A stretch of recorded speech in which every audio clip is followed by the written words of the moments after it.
नमस्कार दोस्तों, एनएस ज्योतिष में आपका फिर से स्वागत है। आज हम बात करेंगे मिथुन लग्न यानी कि जेमिनी एसेंडेंट का जनवरी 2025 आपके लिए कैसा रहेगा, ये हम लोग जानेंगे। अगर आपने मिथुन लग्न का साल 2025 आपका कैसा जाएगा, ये आपने वीडियो नहीं देखा है तो ऊपर दिए हुए बटन पर क्लिक करें।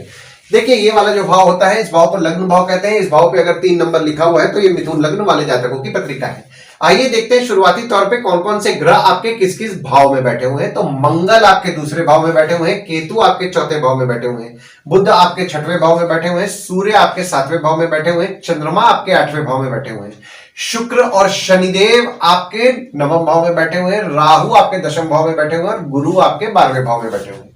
देखिए, लग्न पे मंगल आपके विराजमान हो रहे हैं 21 जनवरी को, और मंगल जब लग्न पे विराजमान होंगे तो वक्री रहने वाले हैं 21 जनवरी से लेकर के 2 अप्रैल तक।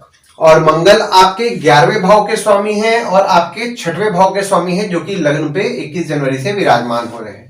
देखिए, जो भी लोग बीमारी से संबंधित काम कर रहे हैं, रोग से संबंधित काम कर रहे हैं, डॉक्टर हैं, फार्मासिस्ट हैं, या मेडिकल इक्विपमेंट का बिजनेस कर रहे हैं, या फिर कोई भी बीमारी संबंधित काम कर रहे हैं, बैंक रिकवरी सिक्योरिटी सप्लाई से संबंधित काम कर रहे हैं, तो वे पॉजिटिव माइंडेड 21 जनवरी से रहेंगे।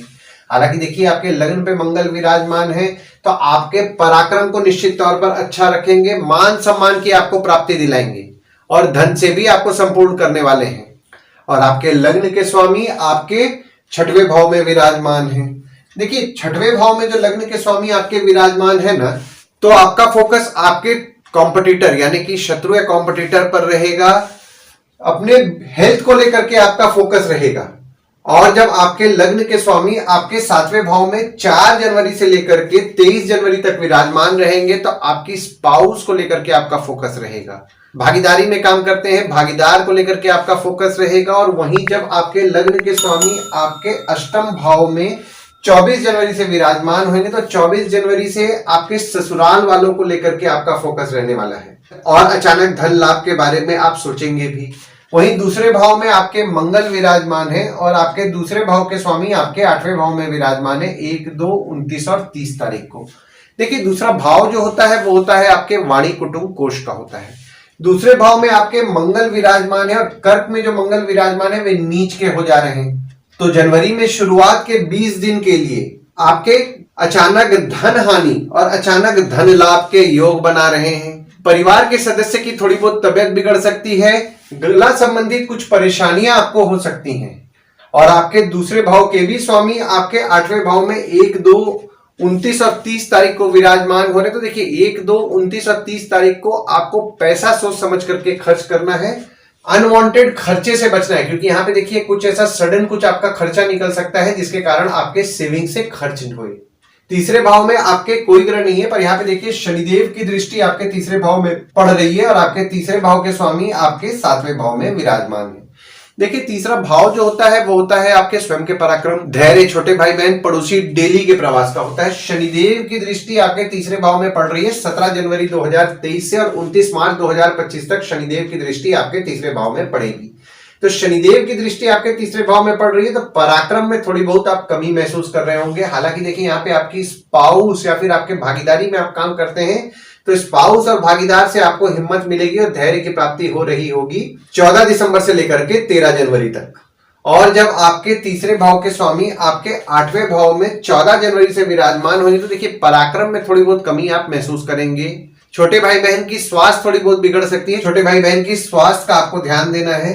चौथे भाव में आपके केतु विराजमान है और गुरुदेव की दृष्टि आपके चौथे भाव में पड़ रही है, और मंगल की दृष्टि भी आपके चौथे भाव में पड़ेगी 21 जनवरी से। देखिए, चौथा भाव जो होता है वो होता है आपके सुख, माता, घर, वाहन का होता है। देखिए, माता को लेकर के आपका फोकस बढ़ेगा 21 जनवरी से, लेकिन माता के साथ विवाद के भी योग बन रहे हैं। विवाद से पहली चीज तो आपको बचना है। हालांकि यहाँ पे देखिए छोटे मोटे विवाद होंगे, पर गुरुदेव की दृष्टि भी आपके चौथे भाव में पड़ रही है और वक्री गुरुदेव की दृष्टि पड़ रही है, तो आपकी माता के साथ आपके संबंध में आपको मजबूती देखने मिलेगा। घर वाहन को लेकर के आपका फोकस रहने वाला है 21 जनवरी से, और घर वाहन का सुख भी आपको निश्चित तौर पर मिलेगा, और घर वाहन को लेकर के कुछ ना कुछ खर्चे भी आपके रहेंगे। और आपके चौथे भाव के स्वामी आपके 6वें भाव में विराजमान है 29 अक्टूबर से लेकर के 3 दिसंबर तक। तो 29 अक्टूबर से 3 दिसंबर तक माता की स्वास्थ्य का ध्यान देना है। माता की स्वास्थ्य थोड़ी बहुत बिगड़ सकती है, हालांकि यहाँ पे देखिए आपके शत्रु है कॉम्पिटिटर आपका कुछ ना कुछ अगर खराब भी करने जाएंगे तो उससे कुछ ना कुछ आपको पॉजिटिव रिजल्ट ही निश्चित तौर पर मिलेगा। पांचवें भाव में आपके कोई ग्रह नहीं है, पर यहाँ पे देखिए मंगल की दृष्टि आपके पांचवें भाव में पड़ रही है और आपके पांचवें भाव के स्वामी आपके नवम भाव में विराजमान है। देखिए पांचवा भाव जो होता है वो होता है आपके संतति, प्रेम, पढ़ाई, साधना का होता है। पांचवें भाव में मंगल की दृष्टि पड़ रही है तो आपके बच्चों के स्वभाव में थोड़ा क्रोध बढ़ा हुआ होगा 20 अक्टूबर से, और जो क्रोध उनका बढ़ा हुआ था ना उसमें आपको सुधार देखने के लिए 21 जनवरी से देखने मिलेगा। प्रेम संबंध में जो आपके छोटे मोटे विवाद हो रहे थे उसमें भी आपको 21 जनवरी से सुधार देखने मिलेगा। साधना अगर आप करते हैं तो साधना को लेकर के आपका डेडिकेशन रह रहा होगा अक्टूबर के महीना में, और साधना करना भी आपके लिए फलदायी रह रही होगी। जो स्टूडेंट्स हैं उनके पढ़ाई को लेकर के उनका भाग्य 28 दिसंबर से लेकर के 27 जनवरी तक अच्छा साथ देगा। प्रेम संबंध में भी देखिए आपके प्रेमी या प्रेमिका को क्रोध ज्यादा आएगा, बट यहाँ पे प्रेम संबंध में भी आपका नसीब आपका अच्छा साथ देने वाला है। छठवें भाव में आपके बुध विराजमान है, गुरुदेव की दृष्टि पड़ रही है और शनिदेव की दृष्टि भी आपके छठवें भाव में पड़ रही है, और आपके छठवें भाव के स्वामी आपके दूसरे भाव में विराजमान है। देखिए छठवां भाव जो होता है वो होता है आपके रोग, ऋण, शत्रु, मामा मौसी का होता है। देखिए बुध जो आपके छठवें भाव में विराजमान है तो बुध आपके लग्न के स्वामी है और आपके चौथे भाव के स्वामी है जो कि छठवें भाव में विराजमान है। तो 29 अक्टूबर से लेकर के 3 जनवरी तक आपके शत्रु या कॉम्पिटिटर पर आपका फोकस रहेगा, हेल्थ को लेकर के आपका फोकस रहेगा। हालांकि यहाँ पे देखिए जैसा कि मैंने आपको बताया माता की स्वास्थ्य का आपको ध्यान देना है, माता की स्वास्थ्य थोड़ी बहुत बिगड़ सकती है, आपके शत्रु या कॉम्पिटिटर बढ़ रहे होंगे, हेल्थ पे आपको फोकस रखना है। रोग बीमारी संबंधित कुछ ना कुछ खर्चे आपके बढ़ेंगे तो इस चीज का आपको ध्यान देना है। स्किन में ड्राइनेस होने की समस्या आपको हो सकती है। अगर आप डायबिटिक पेशेंट है तो अपने डायबिटीज का ध्यान दें और रेगुलर बेसिस पे शुगर चेकअप अगर आप कर रहे हैं तो ज्यादा अच्छा रहेगा। सातवें भाव में आपके सूर्य विराजमान है और बुध 4 जनवरी को विराजमान होंगे और मंगल की दृष्टि भी आपके सातवें भाव में 21 जनवरी से पड़ेगी। देखिए सातवां भाव जो होता है वो होता है आपके स्पाउस, भागीदार का होता है। देखिए यहाँ पे सूर्य बुध की युति हो रही है 4 जनवरी से, और 4 जनवरी से 13 जनवरी तक सूर्य बुध की युति रहेगी। तो 4 जनवरी से 13 जनवरी तक आपके सातवें भाव में बुध आदित्य योग का निर्माण हो रहा है। आप डिसीजंस के मामले में बहुत ही सोच समझ करके लेंगे, और मंगल की दृष्टि भी आपके सातवें भाव में पड़ रही है 21 जनवरी से। तो आपकी स्पाउस को लेकर के आपका फोकस बढ़ेगा। भागीदारी में काम करते हैं, भागीदार को लेकर के आपका फोकस रहने वाला है, पर यहाँ पे आपकी स्पाउस या भागीदार के स्वभाव में क्रोध भी बढ़ने वाला है। छोटे मोटे विवाद होने के योग बन रहे हैं, विवाद से आपको बचना है। और 4 जनवरी से 23 जनवरी तक आपकी स्पाउस का सुख आपको अच्छा मिलेगा। हालांकि देखिए यहाँ पे थोड़े बहुत क्रोध उनमें बढ़ेंगी, पर आपको सुख निश्चित तौर पर अच्छा मिलने वाला है। आपकी स्पाउस को लेकर के आपके खर्चे बढ़े हुए होंगे 1 मई 2024 से, और 14 मई 2025 तक आपके खर्चे बढ़ेंगे। भागीदारी में काम करते हैं, भागीदार को लेकर के खर्चे बढ़ेंगे। स्पाउस आपकी खर्चीली रह रही होंगी, और अगर आप आपके स्पाउस या भागीदार के साथ विदेश यात्रा करने का सोच रहे हैं तो विदेश यात्रा करने के लिए आपके लिए बहुत ही शुभ समय चल रहा है। ये 8वें भाव में आपके चंद्रमा 1, 2, 29 और 30 तारीख को विराजमान है। सूर्य 14 तारीख को विराजमान होंगे और बुध 24 तारीख को विराजमान होंगे। दृष्टि मंगल की पड़ रही है और गुरुदेव की दृष्टि पड़ रही है आपके 8वें भाव में। देखिए 8वां भाव जो होता है वो होता है आपके आयु, जीवन, मृत्यु, अचानक धन लाभ, ससुराल का होता है। देखिए गुरुदेव की दृष्टि आपके 8वें भाव में पड़ रही है तो आपके आयु के लिए तो निश्चित तौर पर शुभ फल प्रदान करेंगे। हालांकि देखिए यहाँ पे मंगल की दृष्टि भी आपके 8वें भाव में पड़ रही है तो छोटा मोटा चोट पाट लग सकता है, इस चीज का आपको ध्यान देना है।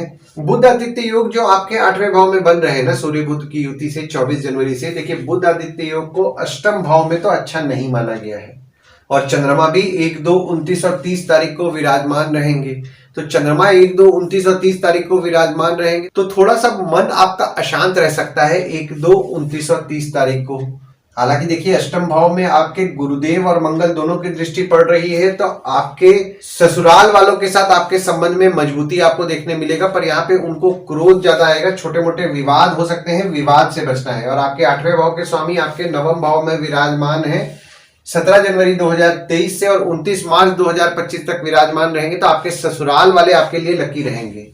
नवम भाव में आपके शुक्र विराजमान है और शनि विराजमान है, और आपके शनिदेव जो विराजमान है अपनी राशि में ही विराजमान है। देखिए नवम भाव जो होता है वो होता है आपके भाग्य, धर्म, जीजा, साली, साला, छोटे भाई के स्पाउस का होता है। शनिदेव आपके नवम भाव में विराजमान है 17 जनवरी 2023 से, और 29 मार्च 2025 तक आपके नवम भाव में विराजमान रहेंगे। तो पूजा रेगुलर बेसिस पे कीजिए। ये जो पीरियड आपका चल रहा है ना, पूजा आपके लिए निश्चित तौर पर फलदायी रहने वाला है। और शुक्र भी आपके नवम भाव में जो विराजमान हो रहे हैं, शुक्र आपके 12वें भाव के स्वामी है और आपके 5वें भाव के स्वामी है, जो कि आपके नवम भाव में विराजमान हो रहे हैं। देखिए, धार्मिक कार्यों को लेकर के आपके खर्चे बढ़े हुए होंगे 28 दिसंबर से लेकर के 27 जनवरी तक। पर यहाँ पे जो स्टूडेंट्स हैं, जैसा कि मैंने आपको बताया, वे भाग्यशाली रहेंगे, यानी कि पढ़ाई को लेकर के उनका भाग्य अच्छा साथ देगा, साधना को लेकर के आपका भाग्य अच्छा साथ देगा। राहु आपके दशम भाव में विराजमान है और शुक्र 28 जनवरी को विराजमान होंगे और आपके दशम भाव के स्वामी आपके 12वें भाव में विराजमान है। देखिए, दशम भाव जो होता है वो होता है आपके बॉस, पिता, काम, ऑफिस का होता है। राहु आपके दशम भाव में विराजमान है 30 अक्टूबर 2023 से। तो 30 अक्टूबर 2023 से आपने नोटिस किया होगा कि आपके बॉस हो गए, पिता हो गए, उनके स्वभाव में थोड़ा जिद बढ़ा हुआ है। शुक्र भी आपके 28 दिसंबर को विराजमान हो रहे हैं आपके दशम भाव में। और शुक्र जो है, देखिए यहाँ पे आपके 12वें भाव के भी स्वामी है और आपके 5वें भाव के भी स्वामी है। तो 28 जनवरी से ना शुक्र द्वारा आपके पत्रिका में केंद्र त्रिकोण राजयोग का निर्माण हो रहा है। जो स्टूडेंट्स भी पढ़ाई करते करते जॉब का प्रयास कर रहे हैं, उनके लिए 28 जनवरी से अच्छा समय है। अगर आप एजुकेशन फील्ड से संबंधित काम करते हैं, जैसे कि ट्रेनिंग इंस्टीट्यूट चला रहे हैं, कोचिंग इंस्टीट्यूट चला रहे हैं, ट्यूशंस पढ़ा रहे हैं, टीचर हैं, प्रोफेसर हैं, उनके काम को लेकर के भी उनके रिस्पॉन्सिबिलिटीज निश्चित तौर पर बढ़ाएंगे शुक्रदेव। और आपके दशम भाव के स्वामी आपके 12वें भाव में विराजमान है 1 मई 2024 से और 14 मई 2025 तक आपके 12वें भाव में विराजमान रहेंगे। और 9 अक्टूबर से 4 फरवरी 2025 तक आपके 12वें भाव में वक्री भी है।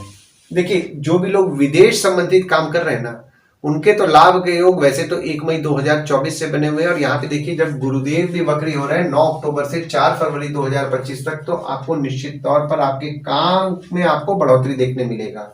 और शुक्र भी देखिए, जब 28 जनवरी से विराजमान हो रहे हैं, तो विदेश संबंधित जो भी काम कर रहे हैं उनके काम को लेकर के निश्चित तौर पर बढ़ोतरी आपको देखने मिलने वाला है। काम को लेकर के रिस्पॉन्सिबिलिटीज आपके बढ़ेंगे और आपके ऑफिस को लेकर के कुछ ना कुछ खर्चे भी आपके बढ़ेंगे। बॉस, पिता को लेकर के आपके खर्चे बढ़े हुए होंगे।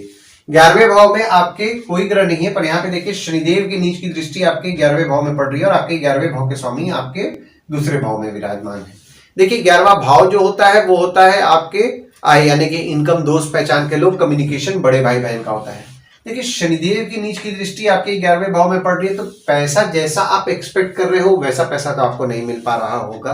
जॉब चेंज करने का सोच रहे होंगे, तो जैसा जॉब चेंज कर तो रहे हैं, पर जैसा सैलरी आप डिजायर एक्सपेक्ट कर रहे हैं, वैसा सैलरी एक्सपेक्टेशन में थोड़ी बहुत दिक्कतें आपको मिल रही होंगी।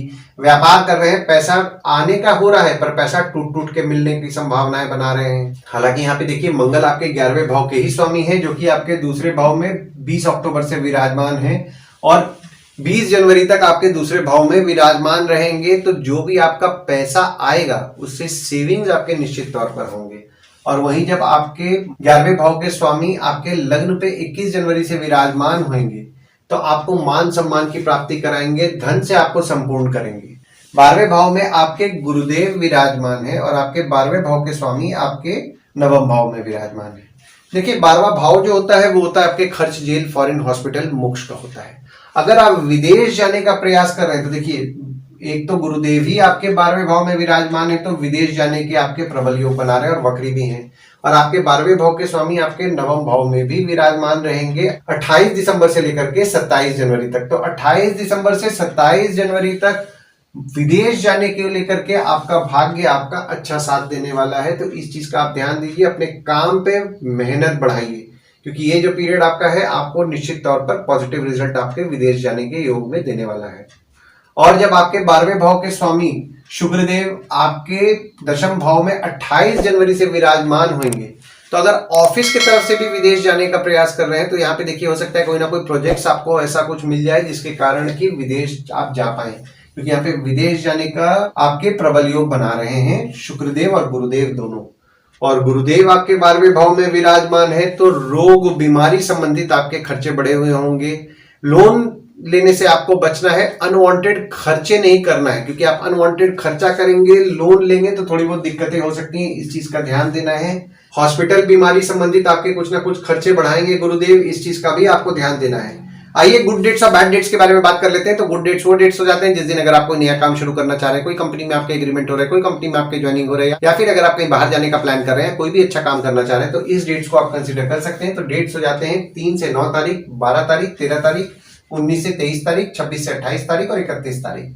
वहीं बैड डेट्स में अगर आप कहीं बाहर जाने का प्लान कर रहे हैं, कोई कंपनी में आपके एग्रीमेंट हो रहा है, कोई कंपनी में आपके ज्वाइनिंग हो रहा है, या फिर अगर आप कोई नया सामान खरीदना चाह रहे हैं, कोई भी अच्छा काम करना चाह रहे हैं, तो इस डेट्स को आप अवॉइड कीजिए। तो डेट्स हो जाते हैं 1 तारीख, 2 तारीख, 10 तारीख, 11 तारीख, 24 तारीख, 25 तारीख, 29 तारीख और 30 तारीख। इस डेट्स को आप कहीं लिख के रख लीजिए ताकि आपके ध्यान में रहे। और उपाय में आपको शनिदेव की पूजा नियम पूर्वक करना है। शनिवार को शनिदेव के मंदिर जाना है, शनिदेव को तेल चढ़ाना है और तेल चढ़ाते समय ओम शं शनिश्चराय नमः का जाप करना है। शुक्रवार के दिन देवी के मंदिर जाएं, अर्गला स्तोत्रम का पाठ करें और हनुमान चालीसा, बजरंग बाण, सुंदरकांड का पाठ करें। ओम गणगणपते नमः का अगर आप जाप करेंगे तो आपको अच्छा लाभ होगा। आशा करता हूं इस वीडियो में दी हुई जानकारी आपको पसंद आई होगी। अगर आप हमें YouTube पे देख रहे हो और ये वीडियो आपको पसंद आया हो तो इस वीडियो को लाइक कीजिए, चैनल को सब्सक्राइब कीजिए, नोटिफिकेशन बेल जरूर दबाइए। और अगर आप हमें Facebook पेज पे देख रहे हैं तो Facebook पेज को लाइक कीजिए और फॉलो कीजिए। धन्यवाद दोस्तों, कल फिर मिलेंगे एक नए वीडियो के साथ।